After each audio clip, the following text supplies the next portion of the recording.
जय श्री कृष्णा। कार्तिक महीने में अगर कार्तिक महत्म पूरी तरह से श्रवण किया जाए तो अनंत गुना लाभ होता है। यह कार्तिक माह की सर्वश्रेष्ठ किताब है जिसे आज के शुभ दिन में मैं पढ़ने जा रही हूँ और आपके समक्ष प्रस्तुत कर रही हूँ। कार्तिक महीने में किसी भी दिन अगर आप पूरा कार्तिक महत्म श्रवण कर लेते हैं तो अनंत गुना लाभ देखा गया है। तो आप सभी किसी भी दिन परिपूर्ण रूप से इसका श्रवण कर कर सुंदर अनुभूति कर सकते हैं। किसी कारण मासिक धर्म हो या कहीं जाना हो गया हो, कोई एक दिन आपसे छूट गया हो तो पूरा संपूर्ण रूप से आप सुन लेते हैं, ज्यादा समय नहीं लगता है तो अनंत गुना फलों की प्राप्ति होती है। आरंभ करते हैं। सूत जी कहते हैं, जब भगवान श्री कृष्ण चंद्र जी से बात करके नारद जी विदा हो गए तब हर्ष से प्रसन्न मुख सत्यभामा श्री कृष्ण से बोली, हे नाथ, मैं धन्य हूँ, मैंने सब कुछ कर लिया, मेरा जीवन सफल हो गया और मेरे जन्म के निदान मेरे वे माता पिता भी धन्य हो गए जिन्होंने मेरे जैसी त्रिलोक्य सुंदरी कन्या को जन्म दिया। 16-17 नारियों में मैं आपकी प्रियसी बनी। मैंने विधि पूर्वक आप आदि पुरुष के साथ वह कल्प वृक्ष नारद जी को अर्पण कर दिया था जिसकी वार्ता भी पृथ्वी के लोग नहीं जानते। आज वही कल्पवृक्ष इस समय मेरे आंगन में विद्यमान है। हे त्रिलोकाधीश भगवान श्री कृष्ण की मैं प्रिय पत्नी हूँ। हे मधुसूदन, आज मैं आपसे पूछना चाहती हूँ कि यदि आपका मेरे ऊपर अनुराग हो तो विस्तार से कहिए, जिससे कि मैं अपनी आत्मा का कल्याण कर सकूं। आपका और मेरा विछोह कल्प पर्यंत भी न हो सके। सूत जी बोले। सत्यभामा का यह वचन सुनकर मंद मंद मुस्काते हुए श्री कृष्ण सत्यभामा का हाथ पकड़ते हुए कल्प वृक्ष के तले चले गए। सेवकों द्वारा बाहर रोककर भाव से हंसते हुए सारे संसार के स्वामी सत्यभामा की प्रीति से पुलकित हुए। श्री कृष्ण जी बोले, तुम्हारी भांति प्रिय हमको अन्य रानियां प्रिय नहीं है। मेरी 16-17 स्त्रियों में से 16 सहस्त्र स्त्रियों में से तुम मुझे प्राणों से भी अत्यधिक प्रिय हो। तुम्हारे लिए मैं देवता और इंद्र से भी विरोध जो है किया है। हे कांते, तुमने जो प्रश्न किया है उसके उत्तर में मैं कुछ विस्मृत जनक बातें कहता हूँ, उन्हें ध्यान से सुनना। जब तुम्हारे लिए कोई चीज न देने योग्य नहीं है, कोई काम न करने के लायक नहीं है और कोई बात न बताने के लायक नहीं है, तब भला तुम्हारे प्रश्न का उत्तर न दूं यह कैसे होगा। हे प्रियतमे, जो तुम्हें मन में हो वह पूछो, मैं कहूँगा। सत्यभामा कहने लगी कि हे नाथ, मेरे पूर्व जन्म में मैंने ऐसा कौन सा दान, व्रत और तप किया था जिससे मृत्युलोक में मेरा यह जन्म बहुत सफल हुआ है और आपकी अर्धांगिनी में बनी हूँ और गरुण गामिनी हुई हूँ। मैं आपके साथ स्वर्ग आदि लोकों में घूमती हूँ। मैं आपसे पूछती हूँ कि मैंने ऐसा कौन सा शुभ कार्य किया था। मैं पूर्व योनि में किस स्वभाव की थी और किसकी पुत्री थी। श्री कृष्ण कहते हैं, हे प्रिय, पूर्व जन्म में तुम जो थी, मैं तुमने जो किया था उसे एकाग्र मन होकर सुनो। उस समय तुमने जो व्रत और पुण्य किया था और जिसकी पुत्री रही थी वह मैं कहता हूँ। सतयुग के बीतने पर त्रेता में माया नगरी में अग्निहोत्र और वेदांगों को जानने वाला देव शर्मा नाम का एक ब्राह्मण था। वह नित्य अभागतों की सेवा, हवन और सूर्य की आराधना करता था, अतएव दूसरे सूर्य के समान तेजस्वी था। बुढ़ापे में उसके गुणवती नाम की एक पुत्री हुई। सयानी होने पर उसने चंद्र नामक अपने एक चेले के साथ विवाह कर दिया। वह पुत्रहीन देव शर्मा उस शिष्य को पुत्र की भांति और शिष्य चंद्र को देव शर्मा को पिता के समान मानता हुआ साथ रहने लगा। एक समय वह दोनों कुशा और ईंधन लाने के लिए वन में गए। वहां एक बड़े पर्वत के समीप जंगल में घूम रहे थे। इसी समय अपनी और आते हुए किसी दैत्य को उन्होंने देखा। दैत्य के भय से उनके अंग प्रत्यंग स्थिर हो गए और वह भागने की शक्ति से भी विलुप्त हो गए। यमराज के समान उस भयंकर राक्षस के तत्काल आकर उन दोनों को मार डाला।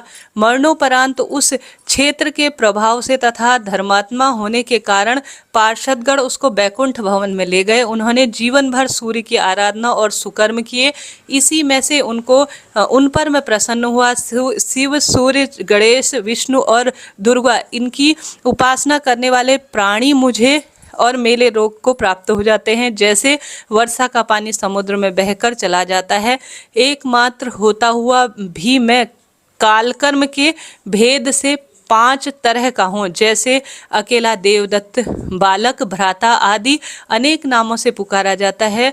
जब वह मेरे बैकुंठ धाम में आए तब विमान पर चढ़े हुए सूर्य के समान तेजस्वी, हमारे ही जैसे रूपवान और दिव्य चंदन तथा माला धारण किए हुए थे और वे वहां मेरे आसपास ही रहने लगे। इस तरह से यह प्रथम अध्याय है। अब दूसरा अध्याय श्रवण करते हैं। मैं श्री कृष्ण चंद्र जी बोले, हे प्रिय, उधर गुणवती ने अपने पिता तथा पति का राक्षस द्वारा मरण सुना तो वह दुखी होकर विलाप करने लगी। वह बोली, हे प्राणनाथ, हे हाँ पिता, तुम मुझको त्याज कर कहाँ चले गए? अब मैं आपको कैसे, आप लोगों के बिना असहनीय सी हो गई हूँ। हाँ, मैं क्या करूँ? अब भोजन, वस्त्र आदि से कौन मेरा पालन पोषण करेगा? कोई कार्य भी करने का सहूर मुझ में नहीं है। अब कौन सा स्नेह और से मुझ विधवा का पालन करेगा? मैं कहाँ जाऊँ, कहाँ रहूँ, क्या करूँ? हाँ, मैं ऐसी घृणित हो गई हूँ। मेरे पर देव का प्रकोप हुआ है। अब मैं किस तरह से जीऊँ? मैं बड़ी पापिनी हूँ। श्री कृष्ण चंद्र जी कहते हैं, कुररी पक्षी की भांति रोती हुई गुणवती व्याकुल होकर वायु से झकझोरे हुए केले के वृक्ष की नाई पृथ्वी पर गिर गई, अर्थात उसकी तरह गिर गई। बहुत देर होने के बाद होश आया तो फिर बहुत विलाप कर कर दुखी से होकर विकल करती हुई शोक सागर में डूब गई। इसके उपरांत अपने घर के अनेक वस्तुएं बेचकर उसने बड़ी सावधानी के साथ यथा विधि से पिता और पति का श्राद्ध इत्यादि कर्म किया और भगवान विष्णु की भक्ति में रत होकर वह शुद्ध और शांत भाव से इंद्रियों को वश में करके उस पुरी में रहने लगी। जन्म से मरण पर्यंत वह एकादशी तथा कार्तिक के व्रत को विधि पूर्वक करती रही। हे प्रिय, ये दोनों व्रत मुक्त भुक्त तथा पुत्र संपत्ति देने वाले तथा पवित्र और हमको अत्यंत प्रिय हैं। जो मनुष्य तुला की संक्रांति पर सूर्य के आने पर कार्तिक माह में सवेरे के समय स्नान करते हैं, वह बड़े बड़े पापी हो तो भी मुक्त होकर पूजनीय माने जाते हैं। जो लोग कार्तिक में स्नान, जागरण, दीपदान, तुलसी वृक्ष की पूजा करते हैं, वह भगवान विष्णु के समान पूजनीय हो जाते हैं। जो प्राणी कार्तिक में भगवान के मंदिर की साफ सफाई और भगवान का पूजन करते हैं, वह प्राणी जीवन मुक्त हो जाते हैं। जो प्राणी कार्तिक में 3 दिन का भी नियम पालन कर लेते हैं, वह देवताओं के समान पूज्य माने जाते हैं। तब भला उन्होंने जन्म भर नियम लिया, उनका तो क्या ही कहना। इस तरह गुणवती मन लगाकर प्रतिवर्ष कार्तिक का व्रत और भक्ति पूर्वक भगवान विष्णु की आराधना करती। एक समय की बात है, गुणवती रोग के कारण दुबली और ज्वर से पीड़ित थी। इस दशा में भी धीरे धीरे गंगा स्नान को गई। वह जल में स्नान कर कर उतरी तो ठंडक से कांपने लगी। उधर विहल अवस्था में उसे गगन मंडल में आते हुए एक विमान दिखा। उस पर शंख, चक्र, गदा और पद्म आदि विविध आयुधों से युक्त विष्णु रूप धारण करने वाले विष्णु जी पार्षद विमान में विद्यमान थे। गरुड़ की ध्वजा से युक्त और अप्सरा गणों से सुशोभित उस विमान पर गुणवती को चढ़ाकर चवर ढुलाते हुए विष्णुगण उसे बैकुंठ ले गए। उस विमान पर बैठी हुई वह दीप्तिमान अग्नि के समान लगती थी। इस प्रकार वह कार्तिक व्रत के प्रभाव से मेरे निकट आ गई। बहुत समय बाद जब वह ब्रह्मा आदि देवताओं की जो मेरे गण हैं, देवताओं की प्रार्थना से इस लोक में आया, मेरे साथ मेरे गण भी आए। हे भामिनी, ये यादव मेरे गण हैं। देव शर्मा विप्र जो उस जन्म में तुम्हारा पिता था, वह जन्म में सात्रिजात यादव हुआ है और उस जन्म में तुम्हारे पति चंद्र शर्मा अक्रूर हुए हैं। तू वही दुखियारी गुणवती है। उस जन्म की कार्तिक व्रत के पुण्य से तुम मुझे अत्यंत प्यारी हो। उस समय मेरे मंदिर के द्वार पर जो तुमने तुलसी का बगीचा लगाया था, उसके पुण्य से आज तुम्हारे घर कल्पवृक्ष शोभित हो रहा है। तुमने जो पूर्व जन्म में कार्तिक माह में दीपदान किया था, उसी के पुण्य से इस समय देह में शोभा है और तुम्हारे घर में लक्ष्मी का वास है। उस समय तुमने जो व्रत आदि पति स्वरूप भगवान को अर्पण किए थे, उसी के फल से इस जन्म में तुम मेरी भार्या हो।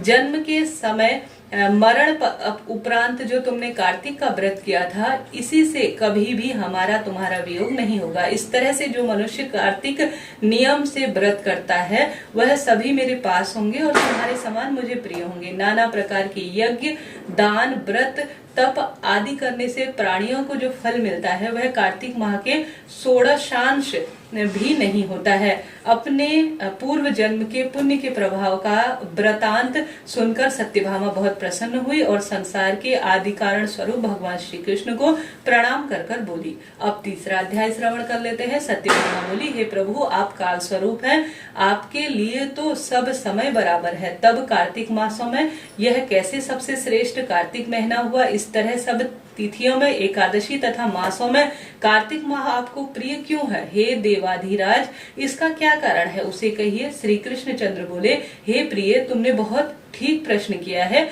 इस विषय में मैं महाराज वेणु के पुत्र प्रथु का वृतांत कहता हूँ, एकाग्र मन से सुनो। पूर्व समय में एक बार नारद जी से राजा प्रथु ने पूछा और सर्वज्ञ नारद जी ने कार्तिक माह का महिमा बतलाई। नारद जी ने कहा, पूर्व काल में त्रिलोक्य को मथ डालने से समर्थ शंखासूर नामक समुद्र का एक पुत्र हुआ। शंखासुर ने अपने पौरुष से स्वर्ग लोक के देवताओं को परास्त कर दिया और इंद्र आदि लोकपालों के अधिकार अपने अधीन कर लिए। शंखासुर से भयभीत होकर सब देवता अपनी स्त्री और कुटुंब के साथ समेरु पर्वत की कंदराओं में बहुत काल तक रहे। जब देवता आनंद से सुमेरु पर्वत की गुफा में रह रहे थे, तब उस राक्षस ने सोचा, यद्यपि मैंने समस्त देवताओं को जीत लिया है, फिर भी सब लोग बलवान ही दिखाई पड़ते हैं, तो अब कौन सा उपाय करें? हाँ, अब मुझे ज्ञात हो रहा है कि देवता वेद मंत्रों से बली हो रहे हैं।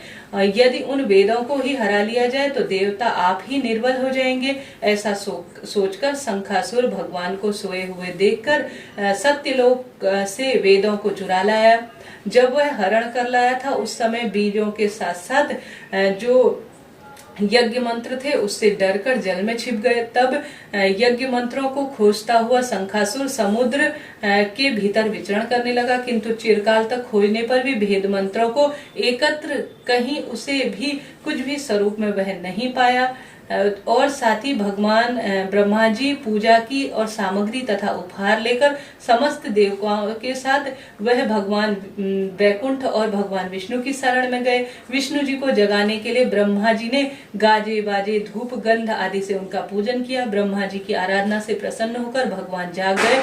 तब उन देवताओं ने हजार सूर्य की तरह तेजस्वी भगवान विष्णु के दर्शन किए। उसके उपरांत उन्होंने विविध सामग्री से भगवान का पूजन और साष्टांग प्रणाम किया। इससे प्रसन्न होकर भगवान विष्णु बोले, मैं आप सज्जनों के कीर्तन और मंगल गान से अति प्रसन्न हूँ। तुम लोग अभिष्ट वर मांगो, मैं तुम्हें दूंगा। इस क्वार शुक्ल पक्ष की एकादशी तिथि से हरिबोधिनी एकादशी तक जो प्राणी ब्रह्म मुहूर्त में तुम लोगों की भांति कीर्तन और मंगलाचार करेगा, वह सब हमारे प्रिय जो है परम रूप होंगे और सदा हमारे समीप निवास करेंगे। जो पद्म, अर्घ, याचमनी आदि सब सामग्री तुम लोग हमारे लिए एकत्र किए हो, वह सब गणित गुणवान होगी। हमको तुम्हारे कलेश की बात ज्ञात हो गई है। शंखासुर वेदों को हर ले गया है, वे सब इस समय समुद्र में हैं। अतएव मैं दुष्ट शंखासुर को मारकर उन वेदों को शीघ्र ही ले आऊंगा। अब से वेद हर साल मंत्र और बीजों के साथ कार्तिक से जल में निर्मग्न रहा करेंगे।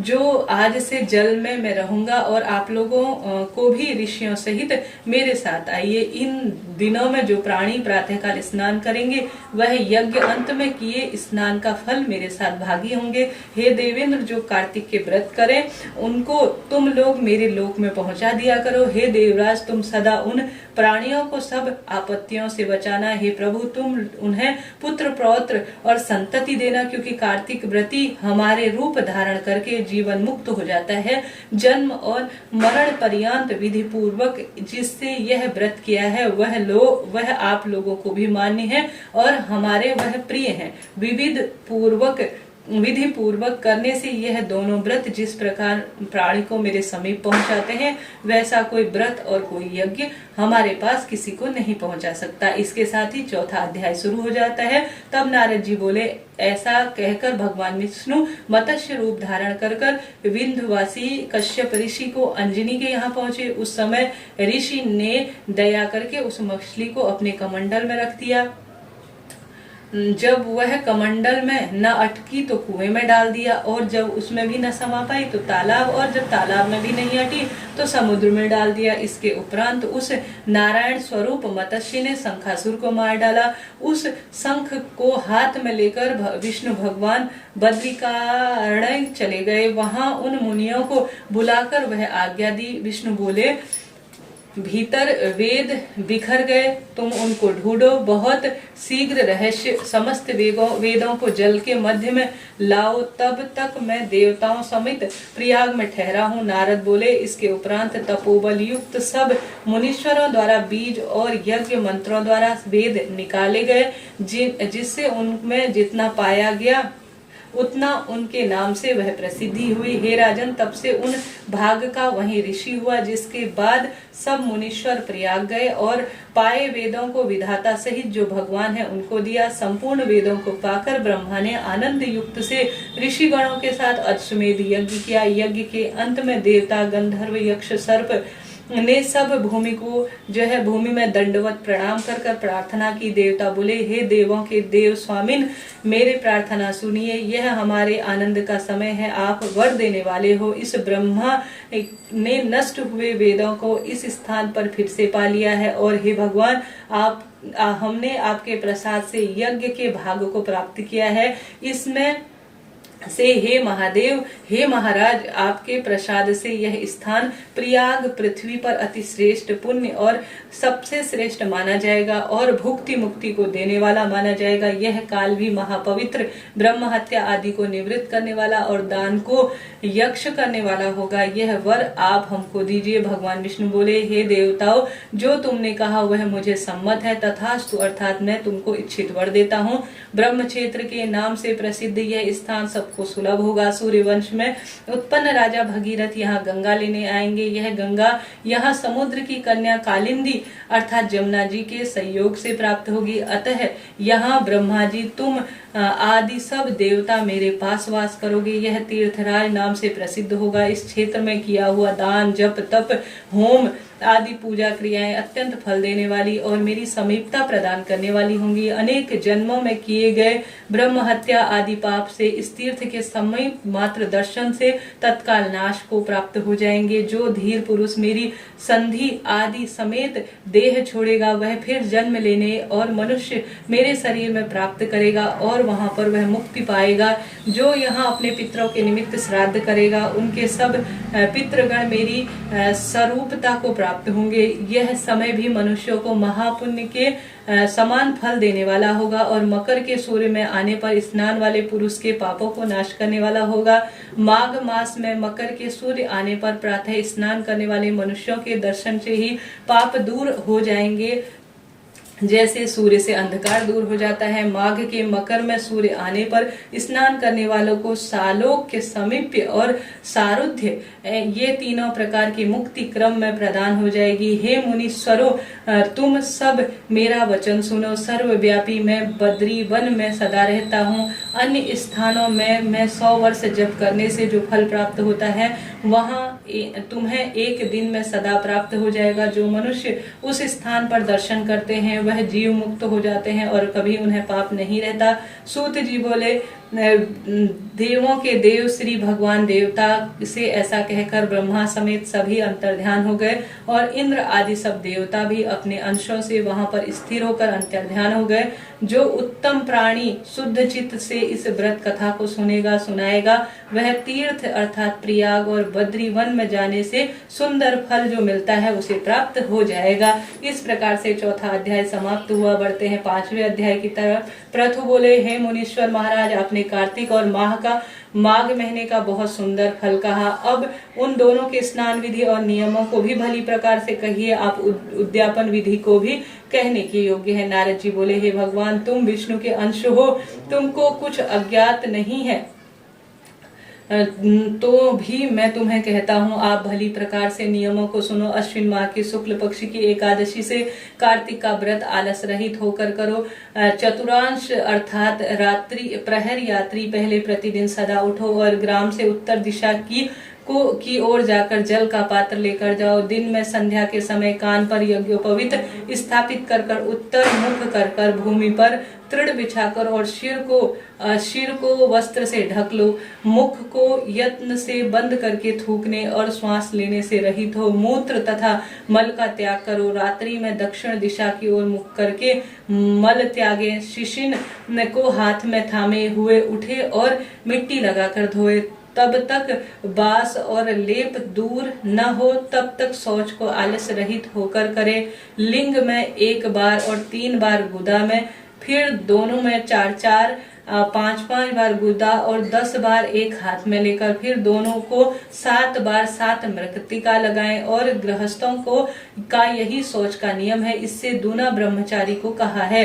वानप्रस्थ को तिगना और जो है सन्यासियों को चौगुना शौच कहा है। जो शौच दिन में कहा है उसका आधा रात्रि में और उसका आधा रोगी को कहा है तथा रोगी का आधा मार्ग में कहा है। शौच कर्म के सहित मनुष्य की सब क्रियाएं निष्फल हो जाती हैं। मुख शुद्धि के सहित मनुष्य को मंत्र फलदायक ही होते हैं। अतएव दांतों और जीभ की शुद्धि भी यत्न पूर्वक करें।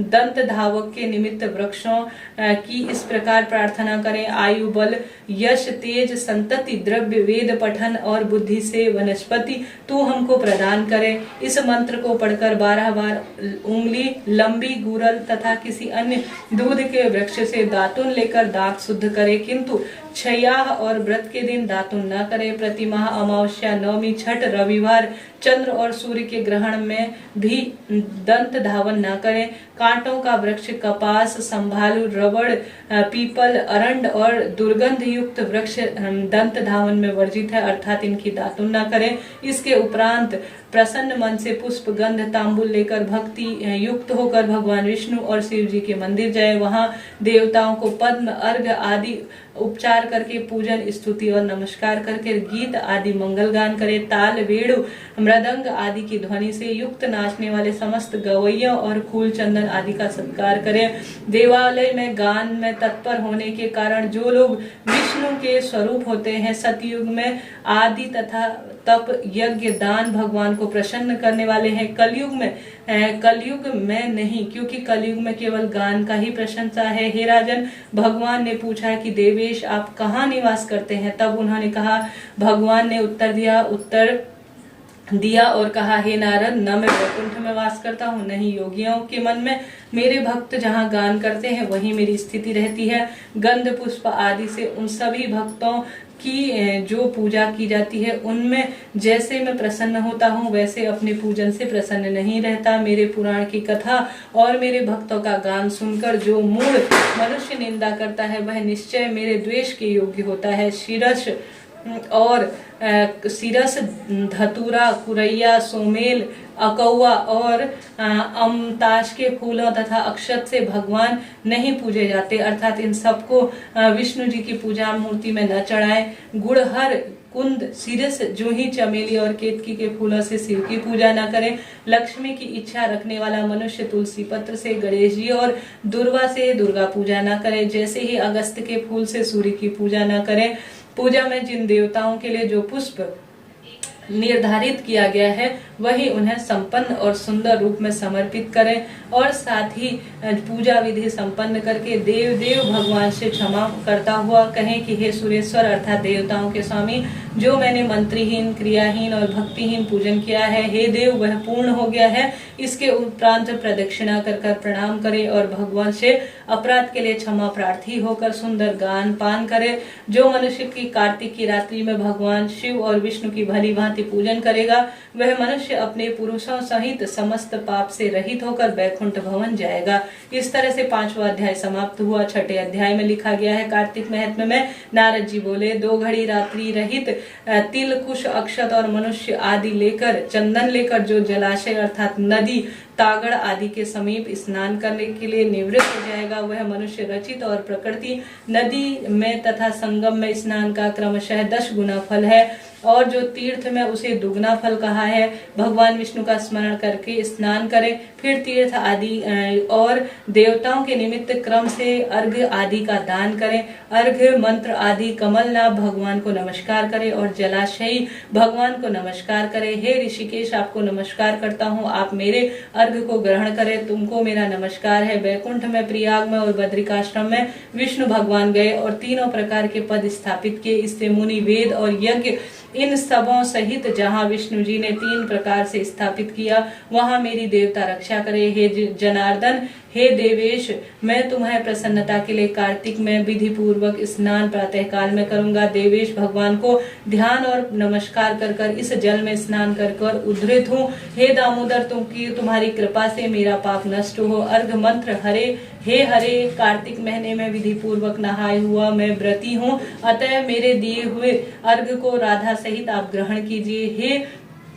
दनुजेंद्र, निषुद्ध चंदन अर्थात हरिणा कश्यप का वध करने वाले कार्तिक के महीने में नित्य तथा नैमित्य कर्म से मेरे द्वारा दिए गए अर्घ को आप ग्रहण कीजिए। व्रती पुरुष गंगापुर, विष्णु, शिव और सूर्य का स्मरण करके जल में प्रवेश करे, फिर नाभि पर्यंत जल में स्थित होकर विधि पूर्वक स्नान करे। गृहस्थ तिल और आम को चूर्ण लगाकर स्नान करे और विधवा स्त्री तथा सन्यासी को तुलसी की जड़ की मिट्टी लगाकर स्नान करना चाहिए। सप्तमी, अमावस, नवमी, दूज, दशमी और तेरस इन तिथियों में आंवले और तिल को लगाकर स्नान न करें। इससे मल का स्नान बाद में मंत्रों से जो है स्नान करे। स्त्री और शूद्रों को वेदोक्त मंत्र से स्नान नहीं करने को कहा है, वह पुराण के मंत्रों से स्नान करें।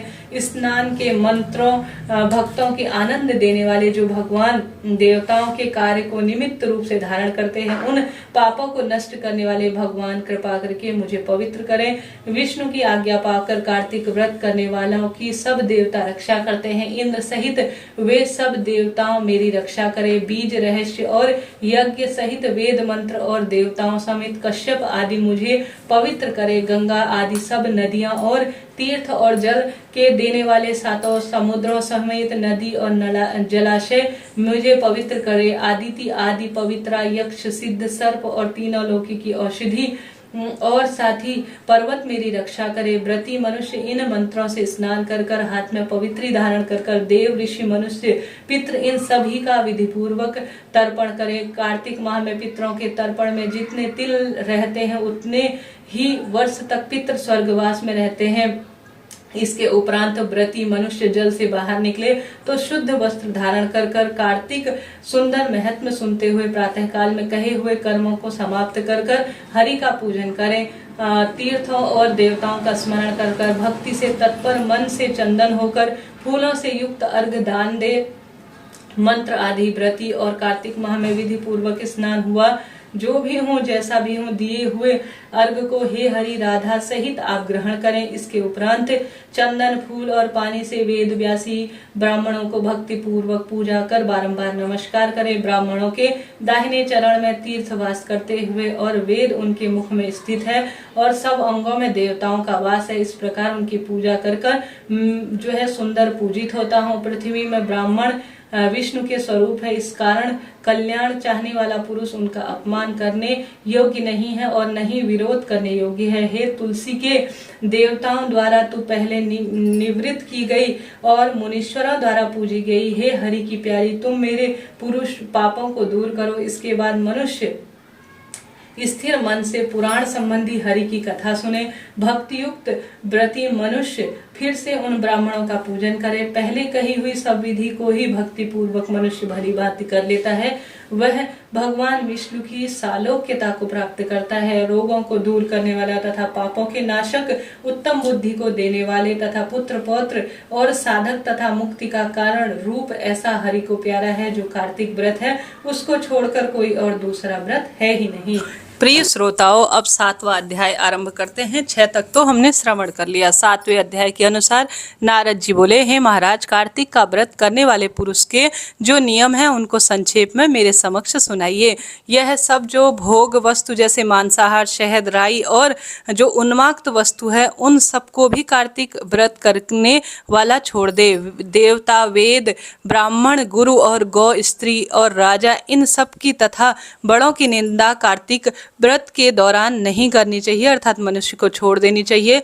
द्विदल अर्थात चना, मटर आदि, तिल का तेल, मालपुआ, पन्न पकवान, भाव से दूषित और शब्द से दूषित, इन सबों को कार्तिक माह के व्रत के दौरान त्याग देना चाहिए। प्राणी को अन्न का मांस, चूना, जम्भीरी, नींबू और अन्नों का में मसूर जो कि मांस के समान है, जैसे ही जूठा अन्न, इन सबको कार्तिक माह में व्रत के दौरान न खाए। बकरी, गौ, भैंस के दूध से भिन्न दूध, जैसे ब्राह्मणों के बेचे हुए सब रस, भूमि में उत्पन्न नमक, इन सबको भी कार्तिक माह में व्रती छोड़ दे, क्योंकि ये सभी मांस के तुल्य हैं। तांबे के पात्र पर रखा हुआ पंचगव्य और छोटी तलैया में भरा हुआ जल और अपने लिए सिद्ध किया हुआ अन्न मांस के समान है। ब्रह्मचर्य से रहना, भूमि पर सोना, पत्रावली में भोजन और चौथे पहर भोजन कार्तिक व्रती सदा करे। कार्तिक स्नान करने वाला नरक चतुर्दशी को तेल लगाए। इन दिनों में तेल लगाना जो है त्याग दे। लौकी, बैगन, कुम्हड़ा, बृहति फल, कंदिंदा और कैथ के फल, इनको भी कार्तिक व्रती न खाए। रजस्वला स्त्री को भी त्याग दे और मलेच्छ, पतित, नीच कर्म और ब्राह्मणों के दोषी और वेद में 12 चलने वाले, इन सभी को कार्तिक व्रत करने वाले को बात नहीं करनी चाहिए। पूर्व व्रताओं द्वारा कहे हुए अन्न तथा सूतक अन्न को, 2 बार पकाए हुए अन्न को और जले हुए अन्न को कार्तिक व्रती न खाए। इन पदार्थों को व्रत करने वाले सब व्रतों में वर्जित करे और अपनी शक्ति से विष्णु जी की प्रसन्नता के लिए कृच्छादि व्रतों को भी करे। कुम्हड़ा, बृहति फल, तरुणी शाल, मूली, बेल, कंदिंदा, आंवला, नारियल, लौकी, परवल, बेल, बैगन, लौकी शाक तथा तुलसी शाक, यह शाक क्रम से प्रतिपदा आदि तिथियों में वर्जित है। जैसे ही रविवार को आंवले का व्रती सदा त्याग करे। इन सब वस्तुओं के सिवाय और वस्तुओं को भी व्रती त्याग दे तो ब्राह्मण को भी दान करना, भोग लगाए। व्रत करने वाले मनुष्य माघ में भी ऐसे ही नियम का पालन करे और प्रबोधिनी एकादशी में कहे हुए हरि का जागरण करे। उपयुक्त विधि से अनुसार कार्तिक व्रत करने वाले मनुष्य को देखकर यमदूत ऐसे भाग जाते हैं जैसे सिंह से पीड़ित हाथी भाग जाते हैं। विष्णु का व्रत करने वाले एक को भी अगर श्रेष्ठ है तो 100 यज्ञ करने वाला अति श्रेष्ठ जो है स्वरूप है, क्योंकि यज्ञ करने वाला स्वर्ग जाता है और कार्तिक व्रत करने वाला बैकुंठगामी होता है। इस पृथ्वी में भुक्ति और मुक्ति देने वाले जितने तीर्थ है वह सब कार्तिक व्रत के करने वाले मनुष्य की देह में निवास करते हैं। विष्णु के वाक्य से प्रेरित इंद्र आदि देवता कार्तिक व्रती की तरह रक्षा करते हैं, जैसे सेवक अपनी राजा की रक्षा करते हैं। विष्णु व्रत करने वाला जहाँ पूजित होकर स्थिर रहता है वहाँ ग्रह, भूत, पिशाच आदि नहीं रहते। ऊपर कही हुई विधि अनुसार कार्तिक व्रत करने वाले मनुष्य के पुण्य को चतुर्मुख ब्राह्मण भी कहने में सामर्थ्य नहीं है। जो मनुष्य विष्णु को प्रिय, संपूर्ण पापों का नाश करने वाला और अच्छे पुत्र और धन धान्य देने वाले जो कार्तिक व्रत है उनको नियम से कहता हूँ, उनको तीर्थों की यात्रा और सेवा का क्या प्रयोजन है। 8वें अध्याय में वर्णन मिलता है। नारद जी बोले, हे राजन, इसके बाद में कार्तिक व्रत को करने वाले उद्यापन विधि को भली भांति से कहता हूँ, तुम्हें पूर्ण रूप से सुनना चाहिए। व्रत पूर्ण होने का जो फल है उसे पाने के लिए भगवान विष्णु की प्रसन्नता के लिए कार्तिक शुक्ल चतुर्दशी के दिन व्रत का उद्यापन करें। तुलसी के ऊपर तोरण युक्त 4 द्वार का फूल चवरों से सुशोभित सुंदर मंडप बनाए। उनके चारों द्वारों पर मृत्तिका से बने पुष्पशील, सुशील, जय और विजय इन चारों विष्णु के द्वारपालों की पूजा करें। तुलसी के समीप चारों ओर रंगों से भरी हुई सुंदर अच्छे प्रकार से अलंकित उत्तम सर्वभद्र चक्र बनाए। उनके ऊपर पंचरत्न युक्त और श्रीफल से शोभित शुभ कलश स्थापित करे। फिर उन पर कलश पर शंख गदा को धारण किए हुए और पीले रेशमी वस्त्रों को पहने हुए लक्ष्मी सहित देवेश्वर विष्णु भगवान की पूजा करे। व्रती पुरुष मंडल में इंद्र आदि लोकपालों की पूजा करे। द्वादशी को भगवान जागे तो त्रयोदशी को देवताओं द्वारा दिए गए और चतुर्दशी को पूजित हुए। अतएव चतुर्दशी तिथि को शांत और समाधान मन में भक्ति सुंदर तरीके से करे। गुरु की आज्ञा लेकर देवेश और भगवान को स्वर्ण प्रतिमा बनाकर नाना प्रकार के भोजन युक्त 16 उपचार से पूजन करे। रात्रि में गीता वाद्य मंगलागान करके जागरण करे। प्रभात होने पर मनुष्य नित्य क्रिया आदि स्नान, ध्यान, संधि, उपासना करे।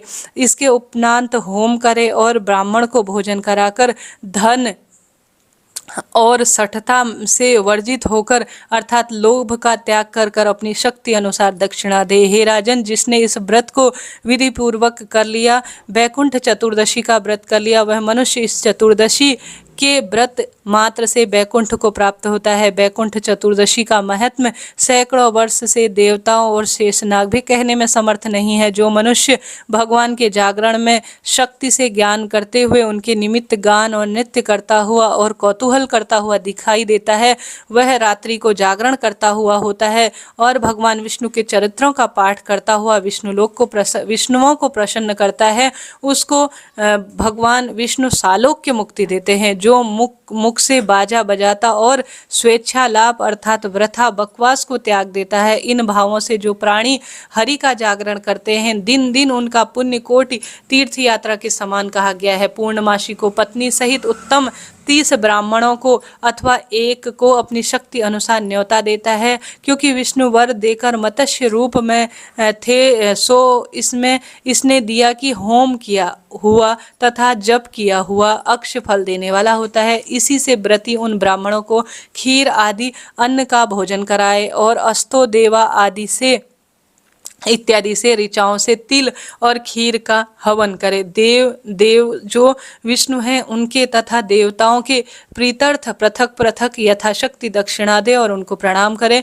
तद उसके उपरांत फिर पुरुष भगवान की पूजा करके देवताओं और तुलसी और कपिला का गौ पूजन करे, अर्थात व्रत का उपदेश करके वाले गुरु की पत्नी सहित वस्त्र आभूषण आदि से पूजन कर कर उन ब्राह्मणों को क्षमा पान कराए। प्रार्थना तथा मंत्र तुम्हारे प्रसाद से देवताओं के स्वामी भगवान मेरे ऊपर सदा प्रसन्न हो। आप इस व्रत के 7 जन्म में किए हुए मेरे पापों को प्राप्त हो और मेरी पूजा से हमारे मनोरम से क्षमापान कराकर और प्रसन्न कर कर उनका विसर्जन कर व्रती उस पूजा को गौ समेत गुरु के जो है इस प्रकार जो है नाम से दान करे। तब भक्तिमान पुरुष मित्रों समेत आप भोजन करें। कार्तिक अथवा माघ माह में इसी प्रकार विधि कही गई है। जो मनुष्य इस प्रकार कार्तिक के व्रत भली प्रकार से करता है, वह पाप रहित और सब कामनाओं से मुक्त हो जाता है, विष्णु जी के समीप प्राप्त होता है। समस्त व्रत और संपूर्ण तीर्थ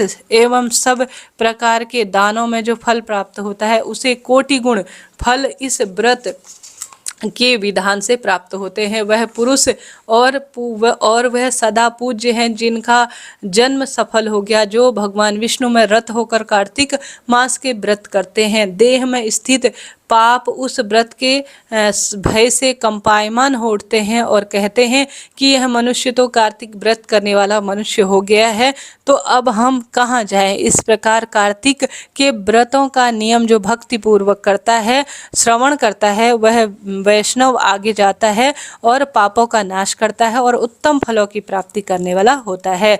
प्रिय श्रोताओं, यह इस तरह से कार्तिक के 8 अध्याय का हमने श्रवण कर लिया है। अब 9वें अध्याय का आइए श्रवण करते हैं। कहा जाता है अगर इनका श्रवण कर लिया जाए तो अनंत गुना लाभ होता है। आज शुभ अवसर पर 8 मैंने आपको अध्याय सुना दिए। अब आगे की वीडियो में 9वां अध्याय सुनेंगे। अभी के लिए इतना ही। और आप सुनना चाहते हैं तो वीडियो को लाइक करें, शेयर करें, सब्सक्राइब करें। अगली वीडियो के लिए आप रुकिएगा। कल तक हम सभी इसका पूरा रसवादन करेंगे। आपके साथ मैं भी सुंदर स्वरूप में पढ़ रही हूँ, आनंद आ रहा है। आप कल का इंतजार कीजिएगा जी। यहाँ तक आप पहुँचे, आपका धन्यवाद और आभार। वीडियो को लाइक करें, शेयर करें, सब्सक्राइब करें। कमेंट्स में जय श्री कृष्ण लिखिएगा। कार्तिक माह में अन्य कथाएं जैसे कि दामोदर भगवान की तत्कथा, तुलसी माता की कथा, राई दामोदर, कार्तिक माह की लपसी तपसी की सभी कथाओं का मैंने पहले ही वीडियो पब्लिश कर दिया है। आप उन्हें जरूर देखिएगा। आज अभी के लिए इतना ही। आपको आनंद आया हो, आपके लिए वीडियो रोचक रहा हो तो राधे राधे।